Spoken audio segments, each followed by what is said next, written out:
अस्सलाम वालेकुम स्टूडेंट्स, उम्मीद है आप सब खैरियत से होंगे। Welcome to my YouTube channel Medicology. और मैं आपका टीचर डॉक्टर मोहम्मद हबीब अमीन। अच्छा बेटा, पिछली वीडियो के अंदर जो है आपको हमने डिस्कस किया था ओइसोफेगस के बारे में, और सॉरी ओरल कैविटी के बारे में। और ओरल कैविटी के अंदर जो है हमने उसका स्ट्रक्चर पढ़ लिया, उसके फंक्शंस पढ़ लिए, और फंक्शन कंटिन्यू था जिसके अंदर हमने पढ़ा था कि ओरल कैविटी के अंदर जो है कौन कौन से फंक्शंस होते हैं। कि oral cavity that help in selection of food, that help in grinding of food, that help in digestion of food. उसके बाद स्वेलोइंग का प्रोसेस ओरल कैविटी से ही स्टार्ट होता है, and that help in movement of food towards the stomach. तो swallowing का process जो है एक ऐसा प्रोसेस है जिसके अंदर फाइनली अब वो फूड जिसकी डाइजेशन, पार्शियल डाइजेशन जो है स्टमक में कंप्लीट हो चुकी थी, और अब जो है वो पार्शियली डाइजेस्टेड और लुब्रिकेटेड फूड जो है वो कहाँ जाएगा, वो स्टमक तक जाएगा। तो ये जो पार्शियली डाइजेस्टेड और लुब्रिकेटेड फूड होता है ना, या semi digested and lubricated food जो होता है, ये स्मॉल ओवल शेप का होता है जिसको हम बोलस कहते हैं। तो मस्ट रिमेंबर दैट। तो ये जो फूड है अब बोलस की फॉर्म में जो है मूव करेगा। तो सबसे पहले स्वेलोइंग को पढ़ेंगे। स्वेलोइंग को पढ़ने से पहले फेरिंग्स के बारे में ज़रा सा जान लेते हैं। फेरिंग्स क्या है? Pharynx connect the nasal and oral cavity with लैरिंग्स and ओएसोफेगस। अच्छा जी, फेरिंग्स वो जगह होती है, ये देखें यहाँ पर मैंने एक तरफ सी डायग्राम बनाने की कोशिश की है। फेरिंग्स वो जगह है जिसमें बेसिकली क्या होना है, जिसमें नेज़ल कैविटी भी ओपन होती है, यानी हवा भी आती है, और जिस पे ओरल कैविटी भी ओपन होती है, यानी खाना भी आता है, और उसकी दूसरी ओपनिंग ट्रैकिया और एसोफेगस की तरफ होती है। तो फेरिंग्स के हमारे पास तीन पार्ट्स हैं। कौन कौन से पार्ट्स हैं? एक को हम कहते हैं नेज़ोफेरिंग्स, एक को कहते हैं ओरोफेरिंग्स, और एक को कहते हैं लैरिंजियोफेरिंग्स। तो अगर आप देखो बेटा, ये जो नेज़ोफेरिंग्स है ये क्या है? ये जो नेज़ल कैविटी की तरफ जो ओपनिंग है, जो पूरा फेरिंग्स है, ये जो नेज़ल कैविटी की तरफ जो ओपनिंग है, मैंने बहुत बड़ी बना दी है यहाँ पे, ये कहलाता है नेज़ो फेरिंग्स। तो यानी नेज़ो फेरिंग्स जो है नेज़ल कैविटी की जो ओपनिंग है, नेज़ल कैविटी की ओपनिंग जो फेरिंग्स में ओपन हो रही है, ये ओपनिंग, ये रीजन हमारे पास नेज़ो फेरिंग्स कहलाता है। और इसी तरह से ये सॉफ्ट पैलेट है। सॉफ्ट पैलेट की इस साइड पे ये वाली जो ओपनिंग है, ये मैंने बहुत छोटी दिखा दी है। तो यहाँ पे ये वाला हिस्सा जो है ये ओरोफेरिंग्स कहलाता है, यानी जहाँ से फूड आएगा। तो भाई नेज़ोफेरिंग्स से क्या आना है? नेज़ोफेरिंग्स से हवा आएगी, नेज़ोफेरिंग्स से एयर आएगा, यानी यहाँ पे जो नेज़ोफेरिंग है उससे एयर आएगा फेरिंग्स में, और ओरोफेरिंग्स से क्या आएगा? फेरिंग्स में फूड आएगा। अब हवा कहाँ जाएगी और एयर कहाँ जाएगा? ये जो उसकी दूसरी ओपनिंग है फेरिंग्स की, this is called laryngopharynx. This is called laryngopharynx. तो भाई लैरिंजियोफेरिंग्स यहाँ पे मौजूद है। लैरिंजियोफेरिंग्स की यहाँ से दो साइड्स आ रही हैं, एक तो ट्रैकिया आ गया और एक ओएसोफेगस आ गया। तो ये हमारे पास लैरिंजियोफेरिंग्स है, यानी ये ओपनिंग है जहाँ से वो फाइनली वो फूड और हवा दोनों ही आगे की तरफ जाएगी। अब ये ओएसोफेगस है और ट्रैकिया है, यहाँ से आगे क्या होगा आगे के टॉपिक्स में, यानी अब आगे हम डिस्कस करते हैं फर्दर। अच्छा जी, जो हमारे पास स्वेलिंग का प्रोसेस है, यानी स्वेलिंग का प्रोसेस, उसका मैकेनिज़्म हम यहाँ डिस्कस कर लेते हैं। ये डायग्राम जो है मैंने शो किए दोनों, यानी बलूचिस्तान बोर्ड की बुक के अंदर भी ये डायग्राम थी और केपीके की बुक में भी ये डायग्राम थी। ये वाली डायग्राम जो है केपीके की बुक में गिवन है, ये वाली डायग्राम केपीके की बुक में गिवन है, और ये जो ऊपर वाली डायग्राम है ये वाली बलूचिस्तान बोर्ड की बुक में गिवन है।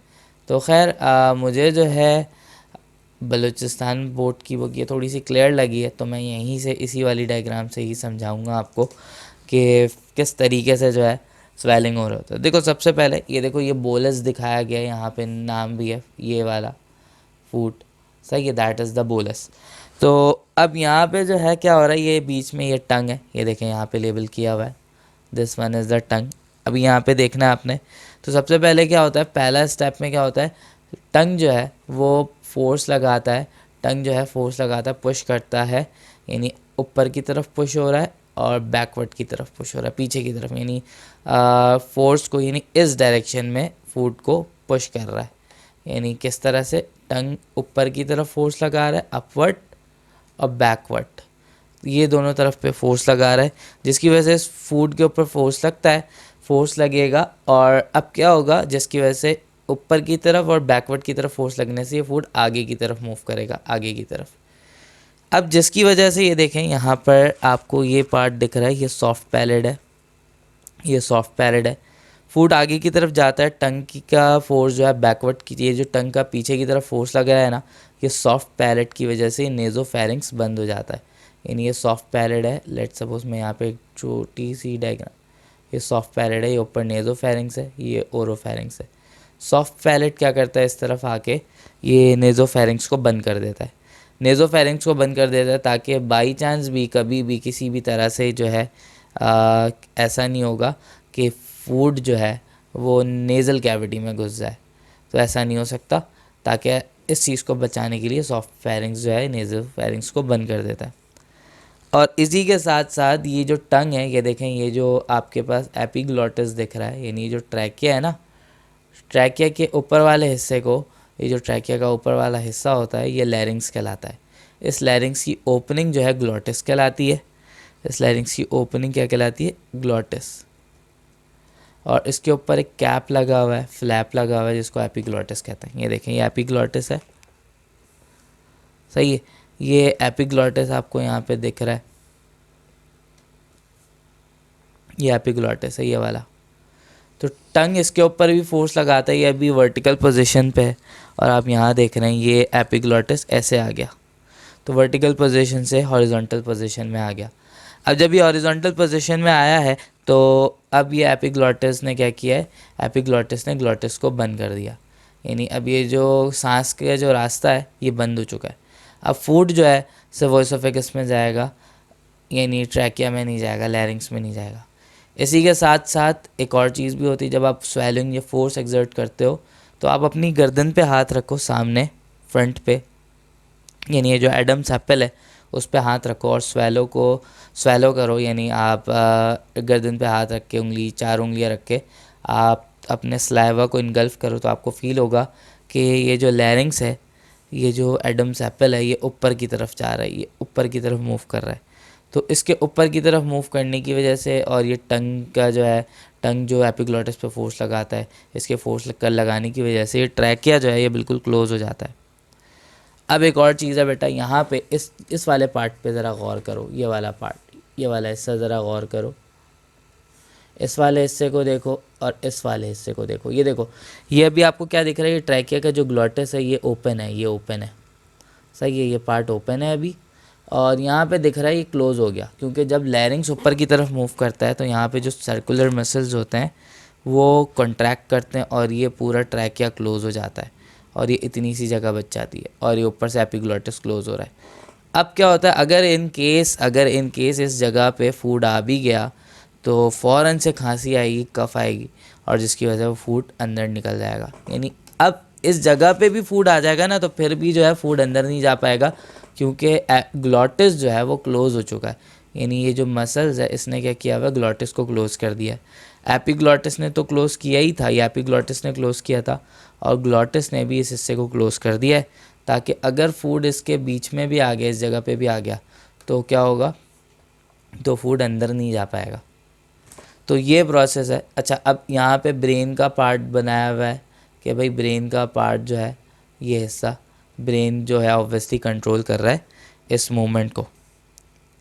अच्छा, ये केपीके की बुक में भी डायग्राम है। अच्छा, ये थोड़ी सी भी, ये भी इसी तरह से कि भाई ये देखें ब्रेन से मैसेज जा रहा है और ये बोलस है, पहले सॉफ्ट पैलेट जो है बंद होगा और फिर एपिग्लॉटिस क्लोज फ्लैट हो जाएगा, और यानी स्ट्रेट हो जाएगा, हॉरिजॉन्टल पोजीशन में आ जाएगा, एपिग्लॉटिस बंद हो जाएगा, और ये देखें ग्लॉटिस के मसल्स कॉन्ट्रैक्ट करेंगे तो ये पूरा ट्रैकिया बंद हो जाएगा और वो बोलस जो है ओएसोफेगस में ही जाएगा। अच्छा जी, तो होपफुली ये वाली बात आपको समझ में आ गई होगी। अब ज़रा हम बात करते हैं ओएसोफेगस की।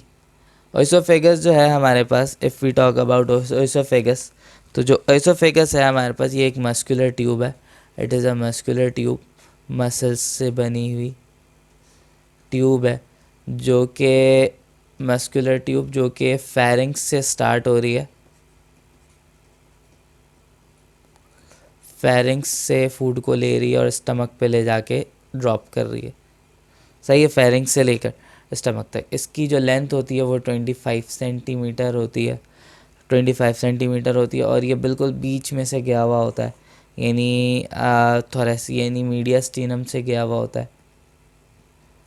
मीडिया स्टेनम यानी लंग्स, दो लंग्स के बीच में जो जगह होती है, यानी ये लंग है, ये दो लंग्स हैं, इन दो लंग्स के बीच में जो जगह है उसको मीडिया स्टेनम कहते हैं। तो इसोफेगस यहाँ बीच में से जा रहा होता है हार्ट के पीछे से, और ये डायफ्राम आ जाता है, इस डायफ्राम को पेनिट्रेट करता हुआ, क्रॉस करता हुआ। तो ये जो पार्ट है जहाँ से इसोफेगस क्रॉस हो रहा है डायफ्राम का, ये कहलाता है ओइसोफेजियल अपर्चर। ये कहलाता है ओइसोफेजियल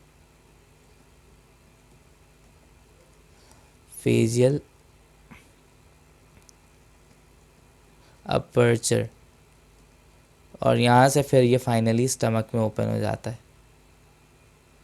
तो ओइसोफेगस में जो है जो फोर्स लगती है ना, ओइसोफेगस की जो मूवमेंट होती है। अच्छा, ओइसोफेगस का ट्रांजिट टाइम जो होता है, कितना टाइम लगता है खाने को गुजरने में? 4 से 8 सेकंड का टाइम लगता है खाने को यहाँ पे गुजरने में। अब यहाँ पे ये पंजाब बोर्ड से ये मैंने डायग्राम यहाँ पे शो की है, ये आपको नज़र आ रहा है, एपिग्लॉटिस क्लोज हुआ, खैर ये तो हमने पढ़ लिया है। अब आपको ये फूड नज़र आ रहा है, ये देखें ये फूड नज़र आ रहा है। अब ऊपर जो है ना ओइसोफेगस में कॉन्ट्रैक्शन होती है, रिलैक्सेशन होती है। ये देखिए ऊपर वाला जो पार्ट है वो कॉन्ट्रैक्ट कर रहा है, और जहाँ पे फूड है वो भी रिलैक्स कर रहा है। इसकी कॉन्ट्रैक्शन की वजह से फूड के ऊपर फोर्स लगता है और ये फूड फॉरवर्ड मूव करता है। ये मूवमेंट कहलाती है पेरिस्टाल्सिस। ये मूवमेंट कहलाती है peristalsis. That movement is called peristalsis. तो ये जो पेरिस्टाल्सिस है ये प्रोपगेटिव मूवमेंट है। प्रोपगेटिव मूवमेंट है हमारे ओइसोफेगस की डाइजेस्टिव ट्रैक्ट की, जिसकी वजह से फूड जो है आगे की तरफ मूव करता है। ये प्रोपगेटिव मूवमेंट अल्टरनेटिव रिलैक्सेशन और कॉन्ट्रैक्शन की वजह से होती है। अगर आप यहाँ पे देखें कि ओइसोफेगस का एक पार्ट कॉन्ट्रैक्ट कर रहा है और ये हिस्सा रिलैक्स कर रहा है, इसकी कॉन्ट्रैक्शन की वजह से फूड पे फोर्स लग रहा है, फूड आगे की तरफ जा रहा है। अब आगे की तरफ गया तो ये वाला हिस्सा कॉन्ट्रैक्ट कर गया और ये वाला हिस्सा रिलैक्स है, ये फोर्स लगा रहा है। तो इस तरह से ये फूड आगे की तरफ, ये बहुत इलस्ट्रेशन है, डायग्राम देख कर ही आपको समझ में आ रही होगी कि भाई ये किस तरह से जो है। देखें भाई, ये रिलैक्स पार्ट है, ये कॉन्ट्रैक्ट पार्ट है, कॉन्ट्रैक्शन की वजह से फूड पे फोर्स लग रहा है। तो ये हमारे पास जो है डायग्राम देख कर ही समझ में आ रहा है कि किस तरीके से जो है ना ये मूवमेंट करता हुआ आगे जा रहा है। That movement is called peristalsis. एक ब्लॉक लिखा हुआ है कि भाई ग्रेविटी एसेस the movement of material through the oesophagus especially when liquid are swallowed. अच्छा, ग्रेविटी जो है ख़ासतौर पे जब लिक्विड को हम घोटते हैं तो उस वक्त ग्रेविटी एसेस करती है। बट इसी के आगे जो है एक और पॉइंट लिखा हुआ है, however the peristaltic contraction that move material through the oesophagus are sufficiently forceful to allow person to swallow. यानी पेरिस्टाल्टिक मूवमेंट जो है ये काफ़ी है कि भाई किसी भी सब्सटेंस को जो है आगे की तरफ मूव करवाया जाए, फोर्सफुल कॉन्ट्रैक्शन कराई, फोर्सफुल मूवमेंट करवाई जाए। ग्रेविटी का इतना बड़ा रोल नहीं होता। इवन कि अगर हम even while doing head stand, यानी अगर हम सर के बल खड़े हों, यानी अगर ऐसे खड़े हों कि भाई सर नीचे हो पैर ऊपर हो, उस वक्त भी कुछ खाएंगे तो वो स्टमक में चला जाएगा, क्योंकि पेरिस्टाल्सिस फोर्स की वजह से। तो होपफुली बेटा यहाँ तक की बात समझ में आ गई होगी, ये लेक्चर समझ में आ गया होगा। अब अगली वीडियो के अंदर हम डिस्कस करेंगे स्टमक के बारे में। तो अगर वीडियो पसंद आई है बेटा तो चैनल को ज़रूर सब्सक्राइब करना, वीडियो को लाइक करना। Thank you so much. Allah हाफ़िज़।